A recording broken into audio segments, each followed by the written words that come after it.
이름 마르코, 이명 불사조. 생일은 10월 5일이며 별자리는 천칭자리입니다. 나이는 현재 45세이며 동안의 얼굴을 자랑하고 있습니다. 키는 203cm로 서장훈보다 4cm 적습니다. 취미는 컵받침 수집이 취미라고 합니다. 혈액형은 X형이고 출신지는 위대한 항로입니다. 현상금은 13억 7,400만 베리로 같은 상황의 2인자 포지션이 샬롯 카타쿠리보다 약 3억 베리 이상 높습니다. 백수 해적단의 킹과도 근소한 차이죠.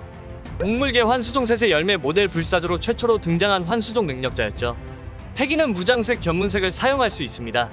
원래 흰수염 해적단이었지만 검은수염 해적단과 뒷수습 전쟁 후 현재는 그냥 노후를 위해 흰수염의 고향에서 혼자 지내고 있습니다. 흰수염 해적단의 1번대 대장 겸 선의로 흰수염에게 가장 신뢰되는 인물이며 오른팔과 같은 존재입니다. 사람들을 잘 보살피는 성격이라 동료들도 그를 잘 따르죠. 주황색의 머리가 위에만 남고 주변 머리는 아예 없는 특이한 헤어스타일을 가지고 있으며 파인애플과 비슷한 모양에 가까워 조에서 루피가 파인애플을 닮은 이라는 말에 바로 마르코를 떠올렸죠. 팬들도 마르코 머리를 흔히 파인애플 머리라고 부릅니다. 반쯤 감은 눈에 말끝에 요일을 붙이는 특이한 말투를 사용해 매력이 있고, 그리고 수염이 조금 나 있으며 원피스 남캐답게 복근도 당연히 있습니다. 보통 보라색 재킷의 허리 주변에는 황금이 있는 벨트를 차고 있고 흉부에는 문신이 존재합니다. 현재 루피한테 있어선 완전히 조력자 포지션이고 3번 대장 저즈, 5번 대장 비스타와 함께 흰수염 해적단의 사체감 포지션이죠. 흰수염 해적단의 16명의 대장들은 모두 수평적이지만 1번대 대장인 마르코는 흰수염의 오른팔이자 사실상 부선장에 가까운 위치에 있습니다. 그리고 샹크스에게 스카웃 제의도 들어왔었으며 빅만 같은 바다의 강호들에게 줄곧 고평가를 받아왔습니다. 정상전쟁에서는 흰수염을 바로 옆에서 보좌하면서 불사조 능력의 기동성을 살려 활약했습니다. 세계 최강의 해적단이라고 불리는 흰수염 해적단의 2인자였던 만큼 그 위상으로 로저 해적단의 실버즈 레일리와 대칭적인 위치에 있고 해군본부 대장도 두려워하지 않는 등 상황의 최고의 간부들 중에서는 가장 위상이 높은 편이죠. 전쟁 종료 후에는 오로성이 선장을 잃은 흰수염 해적단을 마르코가 이끌 것이라고 예상했으며 실제로 이브 기준 1년 전 흰수염 해적단의 잔당과 검은수염 해적단의 뒷수습 전쟁에서 흰수염 해적단의 잔당을 총지휘한 것은 마르코였죠. 캐릭터 외형은 아저씨지만 인기가 상당히 많습니다. 해군 대장과 호각으로 싸울 수 있는 무력과 에이스와의 의리를 지키기 위해서 목숨 걸고 루피를 보호하는 등 독자들이 호감 갈만한 모습을 많이 보여주었죠. 그리고 캐릭터의 행적과 별개로 푸른 불꽃의 불사조라는 점이 비주얼적으로 개성있게 생겨서 그런 듯합니다. 45년 전 마르코는 위대한 항로에서 태어났습니다. 그리고 15살이 되기 전에 흰수염 해적단에 입단했죠.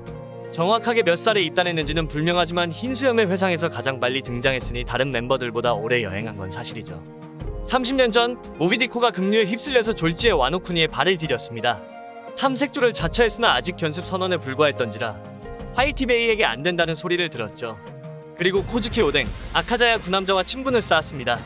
바다에 섬이 5개밖에 없다고 생각하는 이노아라시와 네코마무시에게 섬의 수는 1000만이나 2000만을 넘어 셀 수조차 없다는 사실을 알려주었습니다. 2주 후 수리가 끝난 모비디코를 타고 출항하려던 찰나에 오뎅이 돛대에 사슬을 감아 억지로 따라오려고 하는 걸 보고 대단하다고 인정하면서도 사슬을 풀어버리려고 했죠. 하지만 흰수염의 명령으로 사슬을 그대로 냅두고 오뎅을 만류하던 2주만 건졌습니다.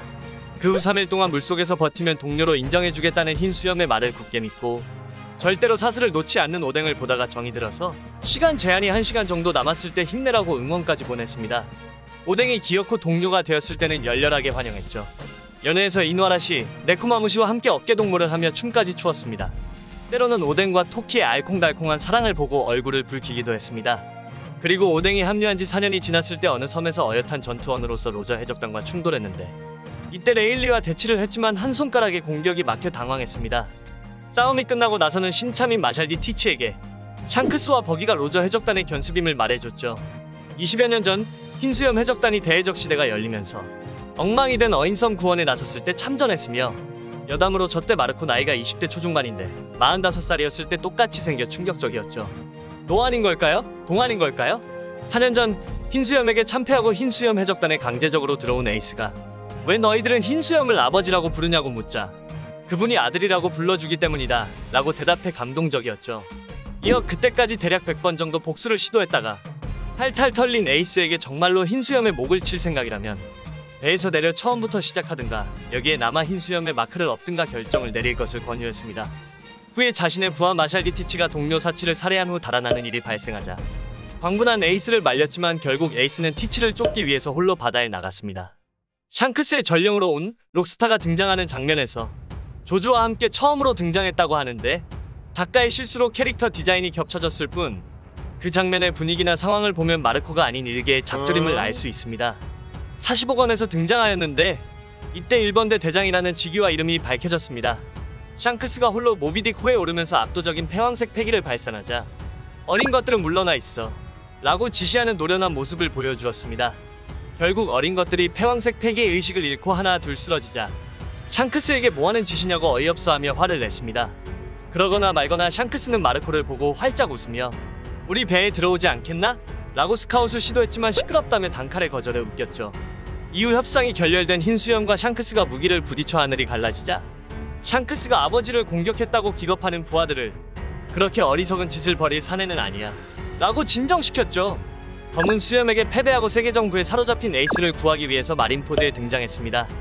모두의 충고를 무시한 자신 때문에 동료들이 죽음을 무릅쓰고 절대 권력 세계정부에 싸움을 걸었다는 자책감에 에이스가 왜 못 본 척 버리지 않는 거야 라고 절규하자 난 분명히 가라고 말했다 아들아라고 말하는 흰수염에게 나도 들었다고 이거 큰 고생을 하게 만들었군 에이스라고 맞장구 쳤습니다.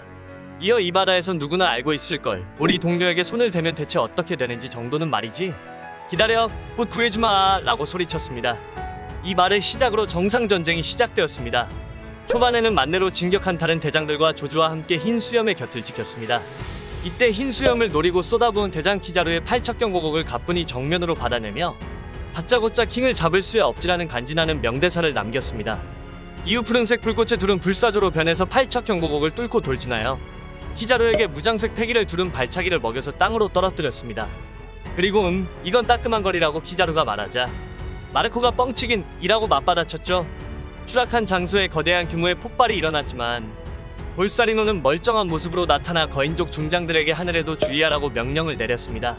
이후 서서히 전쟁의 열기가 고조되는 중 하늘에서 형 에이스를 구하기 위해서 나타난 루피와 전 칠무회를 포함한 임펠다운의 탈옥수들이 탄배가 떨어졌죠. 마르코는 곧바로 루피를 알아보고 루피가 흰수염에게 달려드는 크로커다일을 저지하자 웃으면서 제법이라고 말하죠.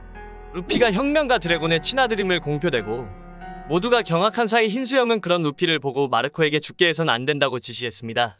한편 도망칠 궁리를 하던 버기는 흰수염의 언변에 홀락 넘어가서 속세에서 제법 이름을 떨친 탈옥수들과 전쟁터에 끼어들었습니다. 마르코 왈 어이없을 만큼 손쉬운 녀석이로군이라 말하며 그런데 마르코가 잠시 자리를 비운 사이에 해군의 강교한 술책에 넘어간 스커드가 흰수염의 명치에 칼을 꽂았습니다. 마르코는 곧바로 날아가서 스커드의 멱살을 붙잡고 왜 그랬냐며 소리쳤죠. 아무리 마음을 허락한 동료라고 하더라도 이깟 일격을 허용한 것을 보고 흰수염의 몸 상태가 정상이 아니라는 것을 실감했습니다. 마르코는 죄책감에 괴로워하는 스커드를 위로한 다음 해군의 가동한 포위벽을 넘어서 루피를 공격하고 있었던 쿠잔을 발차기로 날려버렸습니다. 그 뒤 해군 대장들이 모두 흰수염 해적단을 상대하기 위해서 자리를 비우자 곧바로 에이스가 있는 처형대로 날아갔지만 갑자기 나타난 가프 중장에게 안면을 강타당해 땅으로 떨어져 버렸죠. 전설적인 해병 가프의 가세로 해군의 사기가 오르던 찰나에 흰수염이 아카이누를 상대하다가 갑작스러운 심장 발작으로 피를 토하면서 무릎을 꿇었죠. 가장 두려워하던 일이 발생하자 동요로 인해서 마르코에게 빈틈이 생겼고 볼사리노는 그것을 놓치지 않고 레이저로 마르코의 복부를 꿰뚫었습니다. 마르코는 능력의 힘을 이용해서 곧바로 재생을 시도했지만 등에서 나타난 오니구모 중장에 의해 헤르석 수갑이 채워져 다시 추가타를 당했습니다. 루피는 끝내 형을 구하는 데 성공하였지만 한순간의 실수로 에이스가 아카이누에게 용암빵을 당합니다. 간신히 수갑을 푼 마르코는 비스타와 함께 아카이누의 진격을 막지만 결국 에이스는 숨을 거두고 말았죠. 아카이누는 곧바로 루피에게 달려들었지만 마르코에게 공격이 저지당하고 이후 아카이누는 분노한 흰수염에게 공격을 막고 일시적으로 리타이어하게 됩니다. 그리고 마르코가 이끄는 흰수염 해적단 대장들은 에이스의 의지를 지키기 위해서 아카이누와 그를 따르는 광기에 찬 해군 전력을 막아섭니다. 격전을 치르던 중 쿠리엘이 아카이누에게 리타이어하고 마르코와 아카이누가 다시 전투태세로 맞붙으려는 순간 호비가 나타나 전쟁을 끝내자고 절규하기 시작했습니다. 이후 갑자기 전장에 난입한 샹크스에 인해 전쟁이 끝났죠. 샹크스는 흰수염과 에이스의 시신을 수습해 신세계에 위치한 흰수염의 고향인 스핑크스 섬에서 장례를 치루었습니다. 마르코는 고마움에 샹크스에게 고개를 숙이지만 샹크스는 흰수염은 적도 존경을 표한 사나이라며 당연하다고 말했죠. 정상전쟁 1년 후 흰수염 해적단의 잔당들을 이끌고 흰수염이 지켜온 것들을 사수하기 위해서 아버지의 원수 검은수염 해적단을 상대로 혈전을 벌였습니다. 하지만 마르코 일행은 그대로 참패하여 모든 영토를 빼앗겼습니다. 이때를 기점으로 검은수염은 사왕으로 불리기 시작했죠. 반면 흰수염 해적단은 사실상 해체됐고 다른 대장들과 헤어진 마르코는 흰수염이 지켜온 그의 고향 스핑크스를 흰수염의 마지막 유산으로 생각하고 그곳을 지키기로 했습니다. 아버지의 고향이자 아버지와 에이스가 잠든 땅인 스핑크스에서 의사로 지내고 있었습니다. 카이도와의 싸움에서 마르코의 힘을 빌리러 온 과거의 동료 네코마무시에게 이 마을이 아버지의 유산이라는 사실을 밝히면서 자칭 흰수염의 아들 에드워드 이블이 이곳을 노리는 이상 떠날 수 없다는 뜻을 밝혔습니다. 그러면서 네코마무시에게 루피와 만난다면 자신의 전원을 전해달라고 부탁합니다. 하지만 이게 웬걸 마르코는 와노쿠니에 도착하고 하늘에서 나타나 폭포를 오르고 있는 빅맘 해적단의 킴 마마 샹테오를 공황인이라는 기술로 추락시키는 엄청난 위용을 선보이며 두둥 등장했죠.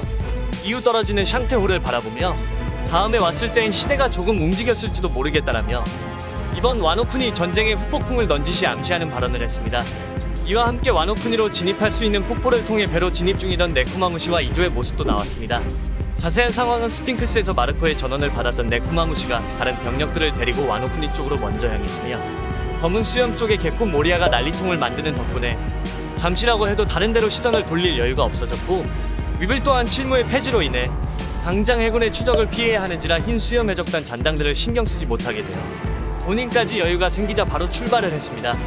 아무튼 루피에게 전해주기로 한 자신의 전원이 적힌 쪽지는 받아해버렸습니다.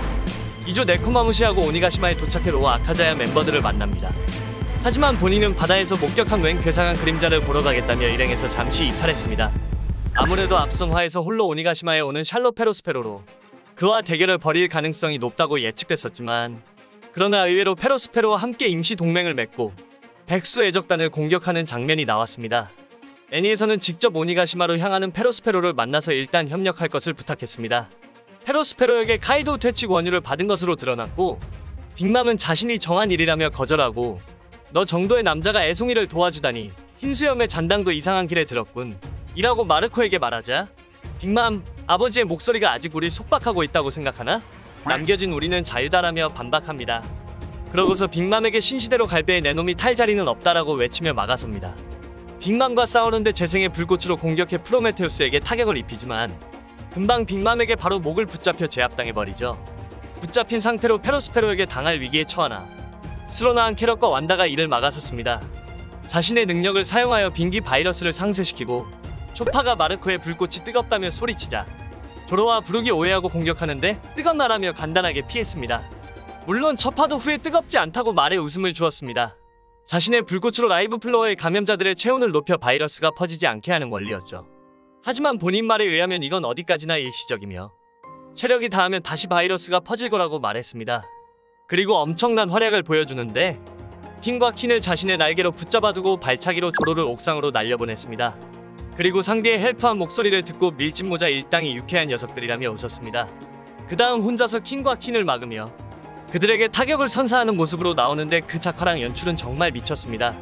다만 자신과 같은 위치인 상황의 인자와 최고 간부를 한 번에 계속 상대하는 것은 제 아무리 마르코라도 무리인지 숨을 헐떡이는 모습을 보였습니다. 그리고 바이러스를 다 치료하고 마르코가 킨이 초파와 플레저스들을 공격하려는 것을 포박해 제지시키고선 초파에게 한 대 후려 패라고 배려하자 초파는 마르코의 말에 따라 자신은 너구리가 아니라는 한서림 외침과 함께 전력으로 후려패는 모습에 경악을 금치 못한 채 자신 또한 너구리라 부른 것에 대해 입을 가리고 마음속으로 사죄합니다. 체력의 한계가 찾아와 킹을 막지 못하고 잠시 쓰러졌었습니다. 킹이 부활 직전인 조로를 공격하려 하자 그의 공격을 방어하며 들어본 적 있다며 붉은 벽에 발아하는 종족이 살고 있다고 이어 킹과 킨이 동시에 공격하려 들지만 자신은 항복했다면서 주연이 등장한다고 말하는 동시에 조로 상디가 흰퀸을 공격해 지렸었죠. 킹과 싸우는 조로와 상디를 보고 흰수염이 과거의 옛날 레드라인 위에는 신의 나라가 있었다고 말하는 걸 회상했는데 그 와중에 졸개들한테 공격받을 뻔하지만 이조가 나타나 마르코를 들쳐업고 튑니다. 루피가 카이도우한테 또 리타이어 당하고 카이도우의 보로 브레스로부터 나미를 지키면서 끝날 때까지 끝난 게 아니라고 말합니다. 루피가 카이도우를 이기고 일주일이 지나고 링고에서 죽은 이조 아슈라 동자의 사당을 짓자는 키네몬의 제안에 고향 땅이 좋다며 동의했습니다. 그리고 이조가 죽었다는 사실을 알고는 또 살아남았다고 독백해 안타까운 모습을 보였죠. 이후 빨간 머리 해적단의 배를 타고 스핑크스로 돌아갔습니다. 와노쿠니를 나가기 전 루피 일행을 만나 근처에 같이 타기 좋은 배가 있어 먼저 가보겠다고 인사하고 루피에게 정상전쟁 때 도와준 거에 대해 감사 인사를 들었습니다. 이에 루피에게 에이스가 상당히 멀리 올라온 루피를 보면 행복할 거라고 말해주며 이제 너희들의 시대인이 결의를 가지고 앞으로 나아가라고 격려합니다. 스핑크스에 도착한 후 샹크스가 동료 영입을 제안했지만 대적의 보무 노릇하는 건 이제 지겹다는 농담과 함께 거절하는 재밌는 모습을 보여주었습니다. 원피스 비브르카드에서 마르코의 강함에 대해 설명해 주었는데 전신을 푸른 불꽃으로 휘감아 즉각 재생, 대장 클래스 공격에도 정면에서 맞붙을 수 있는 능력이다라고 소개되었습니다. 세계 최강의 해적단이었던 흰 수염 해적단의 2인자이자 흰 수염의 오른팔이만큼 상당한 강자입니다.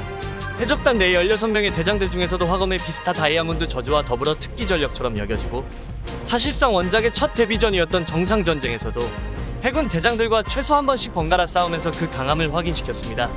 그 중에서도 고평가를 받는 장면이 많은데 볼사리노가 반쯤은 비아냥이긴 해도 마르코가 공격을 받아내자 당황하는 반응을 보였고 오로성에게 마샬디 티치를 막을 가능성이 있는 인물로 다른 상황들과 함께 언급되었으며 사왕 샹크스에게 스카웃 제의를 받거나 샬롯 닝닝이 마르코와의 대치 상황에서 너에게 쓸 소울은 없다 날 죽이려면 다음에 하도록 해 라며 먼저 물러나는 모습을 보이는 등 세계관 정상급의 강자들에게도 매우 뛰어난 강자로 인정받는 묘사가 꾸준히 나왔죠.